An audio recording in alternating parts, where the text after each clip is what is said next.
Hello friends, welcome back. Now that we are done with chapter number 7, ADAS and the basic aggregates and the related concepts, let's begin with the revision of all the numerical aspects of the chapter. And for a better understanding and saving the time of learning, I have already imported one table for your reference. Let's begin with the very first thing of how the chapter began. I'm just trying to jot down all the related formulas for a quick revision. So we began with the topic AD and we had it derived from the expenditure formula and we had its four components, but because we know that it's for two sector models, so AD is equal to C plus I. AS, we also got to know that AS is nothing but is the income line, which is the reference line, which rises at an angle of 45 degree. So income is either consumed or saved. So we have the formula of AS is equal to C plus S. Then we started with C and we said C is a function of Y. Y means the income. It means it clearly depends upon income. If income rises, the consumption also rises, and if income falls, the consumption falls. There is a direct relationship between the two. And the in-depth expression was C is equal to C bar plus BY, wherein this component is autonomous and this is induced. Means this is independent of income and this is dependent on income. And B here simply means here B is equal to MPC. Then we talked about S. S is the counterpart of C. C plus S together make Y. So CS is also a function of Y. How? If our income increases, by default, our savings also do get a rise. It means there is a direct relationship between the savings and income. So how did we convert and how did we have the mathematical expression? C was to be converted into minus C bar. The C bar turns to be minus C bar and B turns to be 1 minus B into Y. So these are the two things which we are required to convert C from S and S from C. Here 1 minus B denotes MPC. If somebody forgets how to derive it from Y, this is also very easy. See, S is equal to, what are the savings? Savings are unconsumed part of income. So if we want to find S from C, so we can write Y minus and we have C bar plus BY. So what does it give? It is equal to Y minus C bar minus BY. Now take Y as a common component and minus C bar I'm writing first. Just to give a symmetry, I'm left with Y and minus B. And the next step is minus C bar plus. If Y is taken common, so I have 1 here and B here. So this way I'm able to clearly find out, derive the formula of S from a simple relationship that income is either consumed or saved, right? And if you want to just go ahead with better understanding, say, for example, if say any fictitious, any hypothetical C function is given to be, say, 50 plus 0.8y, what does it mean to you? What does it tell? It simply tells that 50 is the autonomous level of consumption and MPC means how much part of the income is consumed, 80%. So if this function is given and we are to use it in S form, so how would we be writing it? It would be 50 turns out to be minus 50 and 0.8 becomes 0.2 because we are subtracting it from 1 and hence we land on the savings function. Right. And we did talk about 3 more formulas which talked about APC, that is equal to C by Y. APS, that is equal to S by Y. And what is the relationship between these two? These two together make 1. APS is equal to 1. Similarly, we had MPC is equal to delta C by delta Y, means it's the relative change. How much of the additional income is consumed. So it's income whenever we're talking about, we use APC. Additional income makes it MPC. And then we have MPS is equal to delta S by delta Y. And again, one more thing, and that is, what is the relationship between these two, MPC and MPS? Like we have APC plus APS equal to 1, MPC plus MPS also is equal to 1. So with this, we have just tried to recall all the major basic concepts of the chapter number 7. And here I have something more to give you. I want you to understand that whichever topic, like we have talked about APC, APS, MPC, MPS, here we have YCNS. So whatever is the theory concept, if you substantiate your theory with this table and any fragment of this table, any part of this table which is required, that also will get you marks if you are not really aware what to write and what to not. And for the whole table, I just need to have two things. One, what's the rate of rise of income, and what is the autonomous consumption and what is MPC, how it is rising. Rest, the whole table can be simply derived from these two common elements, right? Like we must understand that if we are taking income to rise at a rate of 100, so 0, 100, 200, this way it's rising. Consumption, autonomous means even at 0 level of income, we have some consumption, that is 20. Now, what happens later on? How do you see? What's the trend? The trend is we have 70. No, we have 90. So 20 plus 90 gives you 110. 110 plus 90 gives you 200. 200 plus 90 is 290. 290 plus 90 is 380. Meaning thereby is here MPC, dekho. See, MPC is 0.9. 0.9 means 90% of the income is consumed. Right. So point is, if we know these two columns, we are done with the whole table. How and why? I'll tell you. Let's begin step by step. If there is something talked about savings in the question, so you can give these first 3 columns to substantiate what are savings or what is the relationship between saving, consumption or income. So unconsumed part means Y minus C is S. So 0 minus 20 gives you minus 20, 100 minus 110, that gives you minus 10. This way you can create the whole column. Then comes, what do you mean by delta C? We have read in our previous class also that whenever it's a matter of delta, whenever it's a matter of average or of marginals, we never write the things at 0th level, because delta means we need to have 2 observations to find the change, and we do not have any observation proceeding to this level. So this and this would not be defined.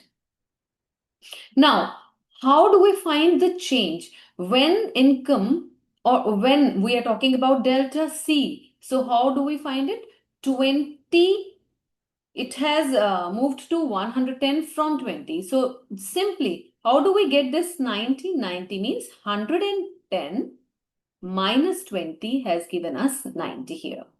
Right. Similarly, 200 minus 110 has given us 90 here. 290 minus 200 has given us 90 here. So this way, when we are subtracting the preceding value from the current value, we are getting delta C. Similarly, delta S, how do we find? You just keep on, you just take any observation. Minus 20, we find from bigger minus smaller, right? So minus 10 minus 20, that gives you 10. Let me show you how. Minus 10 is the value, minus 20 means the preceding value. So this minus and minus becomes plus. So from 20, when we subtract 10, we get to have 10 here. You take any random example, 30 minus 20 gets you 10 here. 20 minus 10 gets you 10 here. Mind you, where are we writing? We are writing like when I'm subtracting 40 minus 30. So I would be writing the result here for this. Means how the change has happened. From 30, it has reached to 40. So the change at this level is 10. This is how we try to make it. Right. Now, what is MPC, APC, and how do we find it? APC is the ratio of C and Y. So we have C here, we have Y here, but because when 0 is there in the denominator, that is a non-defined value. Hence, APC and APS at 0th level are non-defined. And we have continued this way. 110 by 100 gets you 1.1. 200 by 200 gets you 1. This way, you can also find APS. Similarly, the same ratio S by Y. Then we go ahead with MPC and MPS. Do we know? Yes, MPC is delta C by delta Y. So what's the value of delta C? 90. Delta Y is 100. How do we find delta Y? We have not showcased here. So let's see. 100 minus 0 is 100. 300 minus 200 is 100. 600 minus 500 is 100. So everywhere the rate of change of Y is 100. So MPC becomes 90 by 100. Everywhere that gives you a constant value of 0.9. And I did tell you before that because C function and S function are straight line, so the slope of the straight line remains constant all throughout. On a very similar note, we can also find delta S by delta Y on that same philosophy. So my point is, if you have any question related to any of these given headers, if you are not really aware what is to be written, and if you're substantiating your concept with the help of the schedule, right, this would definitely fetch you full marks. There is a question, and there are a number of questions put up like, can APC be 0? Can APC be negative? Can MPC be 0? Can MPC be negative? Can APS can be positive, 0, negative? So first, I want you to understand that we are very clear from here that MPC and MPS, these two values remain between 1. They are never between 0 and 1. There is no negative at all in MPC and MPS. Let me write it down for you. When we talk about MPC or we talk about MPS, both remain between 0 and 1. This is the range. So if the question talks about, can a MPC be minus 1? Simply say no. It's not possible. Right? How can we discuss and how can we justify our answer? We can do so by the help of the formulas. We can say MPC is equal to delta C by delta Y, and there cannot be negative value of delta C or negative value of delta S or any of these. So hence it can never be negative. Can it be 0.2? Yes, it can be 0.2 because when we are just consuming 20% of the additional income, then it can be 0.2. So this way we can justify all the answers of the range of MPC and MPS. There is some trick here in APC and APS, and I want all of you to just pay real attention on what's the range. I see that here it is APC is greater than 1 initially, becomes 1 and then starts falling and becomes less than 1. So let me write it down for you. When we say APC, we began with greater than 1, then we had it equal to 1, and then we had it less than 1. Right? Do we have any negative value of APC? No. The throughout the table we are not able to see, it means you know that negative value is not possible, right? On a very similar note, what is the range of APS? Let me show you the same, and I'll show the same with the help of the diagram as well. Now, try and imagine. Just, just be with me and understand. APS is beginning with the negative value minus 0.10. Eventually it goes to 0 and eventually it goes to, yeah, it's increasing. Right. So let me write it down for you. APS begins with a negative, becomes equal to 0, and then starts becoming positive. But the positive is it can never be equal to, it can never be equal to 1. See, why APS can never be equal to 1? Let me justify. APS is equal to S by Y. This is a formula. APS is S by Y. So this is S by Y. If I'm making both of these equal, means if S is equal to Y and Y is equal to Y, then only it becomes 1. What does it tell you? That savings are the whole income. Is it possible in your real life that whatever income is earned, the whole of the income is saved? No, it's not possible. What would you have for your consumption?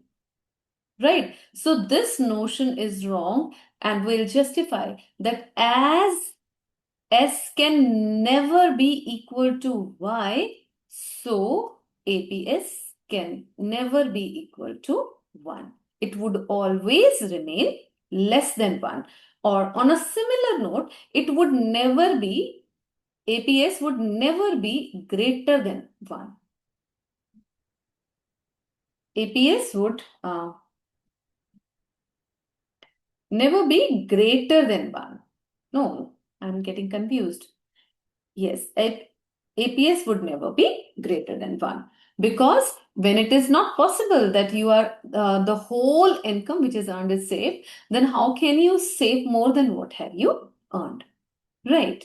So this way you have to understand that there are a number of questions which ask about, is it possible to have this value in this range or this value in this range? Once you should first understand, and if you are having any sort of doubt, just take some time and just try to make the trend, and you would be able to just get it, where are you stuck. Now I want all of you to give me a fair idea. Can you diagnose from this given table, are you getting where is break even point? Break even point means that point where APC is equal to 1 and APS is equal to 0. See, I have APC is equal to 1 and APS is equal to 0 here. So this level of income, where income is equal to consumption, whatever we are earning, we are consuming or spending, right? So this level is called break even. So what's the level before break even and what's the level after break even? Before break even, this is dis-saving. How do we say it's dis-saving? Because for we have negative savings, we call this region as dis-savings, followed by the BEP here afterwards, and then the whole of this segment below BEP starts saving segment. And this is the whole analysis of the whole table. What can be the possible values? What do we mean by any of these terms, and how do we derive one from the other? So let me tell you the same pictorially as well. I want all of you to understand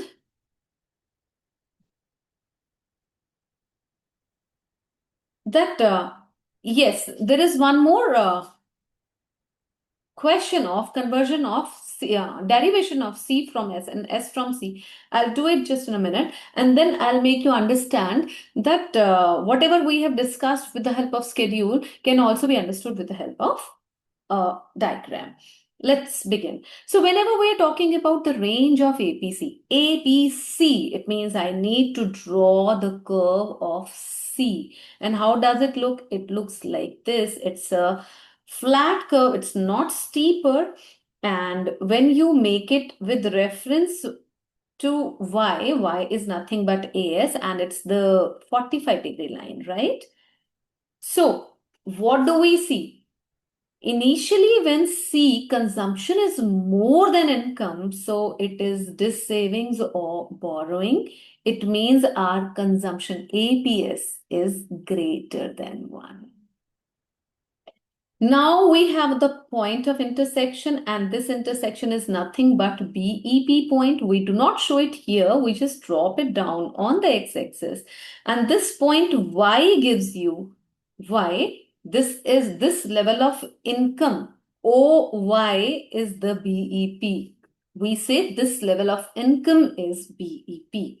You may give any point, say K. At K, when we drop it on the x-axis, so OY, Y means income, OY level of income is BEP, break-even point. When we have C is equal to Y, and C is equal to Y means C. APC is equal to 1.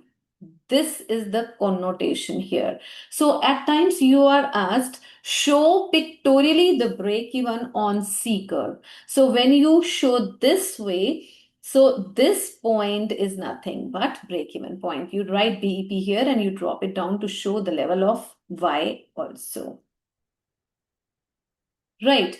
And when we talk about what is this region afterwards we see that consumption is lacking behind and the income has increased beyond, right? So we have started saving in the nation. Hence, the APC is lesser than 1. So the consumption is lesser than income, right? And yes, there is a beautiful question which is often asked in the question papers. See, how would you show, and I'll show it with the help of this table. You simply take a segment of this to prove and get 3 on 3 or 4 on 4 marks. How would you show that APC falls with increase in income? So you show this segment, income, consumption, savings, and then delta C and APC.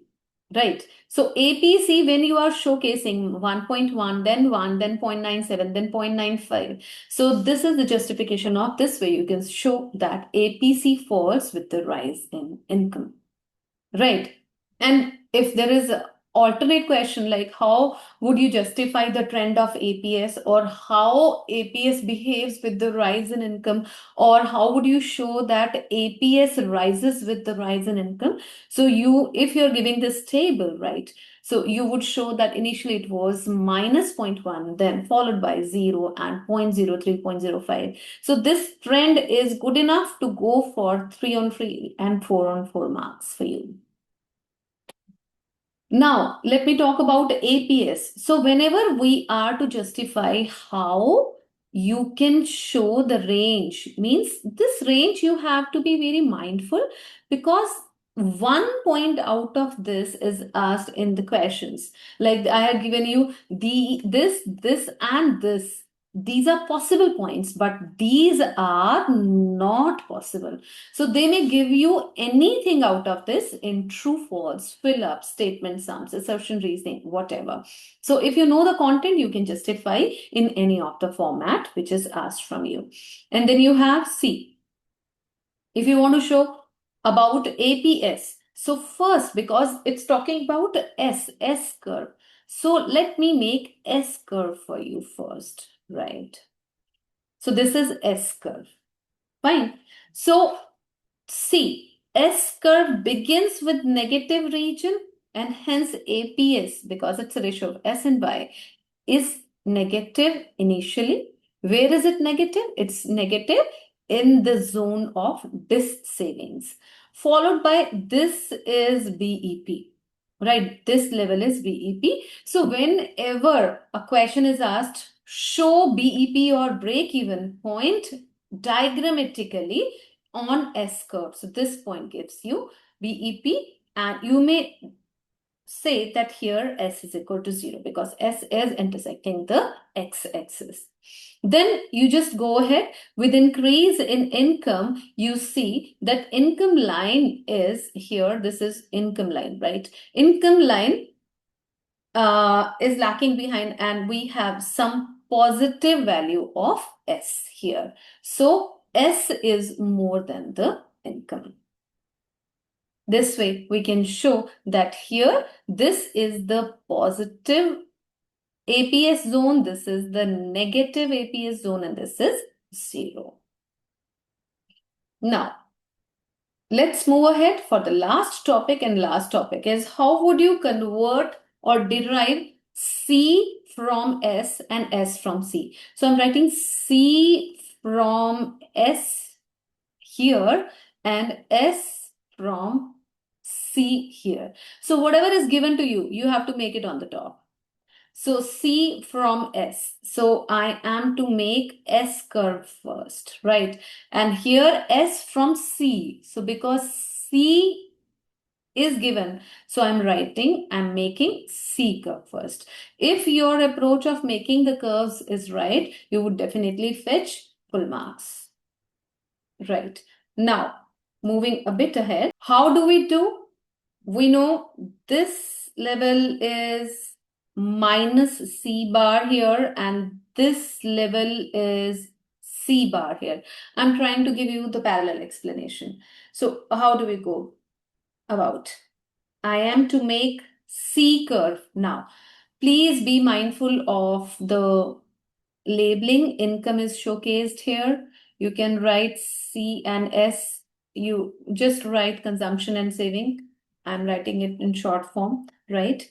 This is your origin. This is your origin. And what do we do?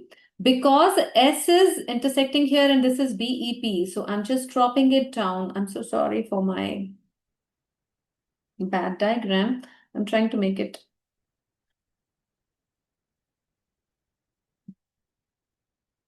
right.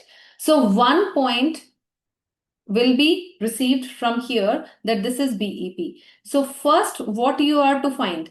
Minus C bar, measure it on your scale and just keep exactly the same quantum above O, means origin, and this becomes your C bar. This is 1 point you have to use for making C curve. Now, what would you do? You would make a 45 degree line, and this is which line? This is Y or AS line. So what do? We have got the second point, and here it is with us. This is our C curve. So we need basically 2 points, and 1 point is derived from C and minus C and C bar, and the other is derived from BEP. On a similar note, when we are given C, so how do we find S? Let us make the x-axis. Now measure this distance on scale and keep it exactly the same below here, because this becomes minus C bar. So this becomes my first point to be used for S curve. Now here I'll again make Y AS curve, and Y would be made at 45 degrees. So I'll drop this down, because which is this point? At this level, the economy is in the phase of break even. Why? Because C is equal to Y. So now this is my second point, and using these 2 points, I'm able to make my S curve. So this is a full-fledged question, depends how the examiner wants to give you. So it would also ask for the points of construction. So the way I have been talking about, you may write those steps of construction. With this, I hope your basic understanding and numerical aspects and all the doubts related to diagrams of this chapter are covered, cleared, and done. If you still have any trouble, if you still have any query, you're welcome, and you may comment and I'll get back to you. So let us keep learning this way. Have a wonderful day. See ya.